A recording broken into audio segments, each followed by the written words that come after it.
Dogs can sense things people can't. Breanne Cassidy says 5-year-old Casper is proof of that.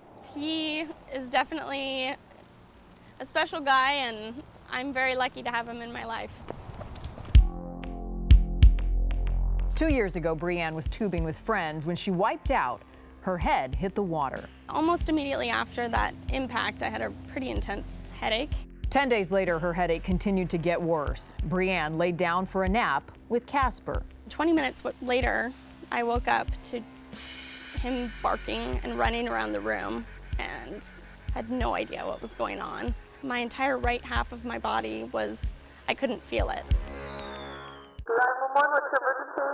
I'm next door at my neighbor's. She just collapsed. At just 24 years old, Breanne was having a stroke. We've got a team out at Issaquah that saw her at our hospital at Issaquah, and they knew that she needed to come downtown for this procedure if we were going to have any hope. When a stroke happens, one of the arteries in the brain gets blocked. In Breanne's case, the trauma from the tubing accident had damaged her carotid artery, and a clot had formed.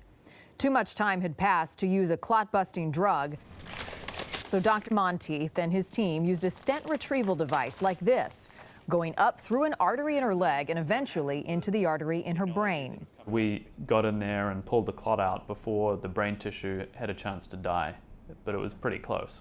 And if not for Casper waking Breanne up, the outcome could have been much different. He's the reason that I woke up that day. It's not, I probably would have kept napping for hours. The longer people wait to get help after a stroke, the more damage a clot can cause. That's why recognizing the signs and getting help can save a life. FAST is the acronym doctors want us all to remember. Face drooping, arm weakness, speech slurred, and time to call for help.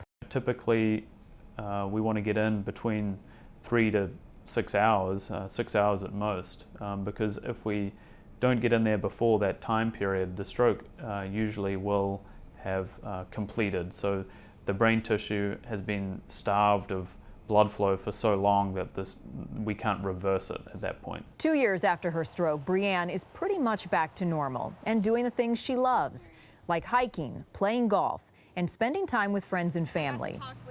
Expects to have a stroke in their 20s, but thanks to Casper, Breanne lived through it. And for that, she's eternally grateful. I don't know if dogs can sense strokes or not, but he had sensed something and was just acting very strange for him, so I knew something was wrong. He's my hero, so, he holds a very special place in my heart.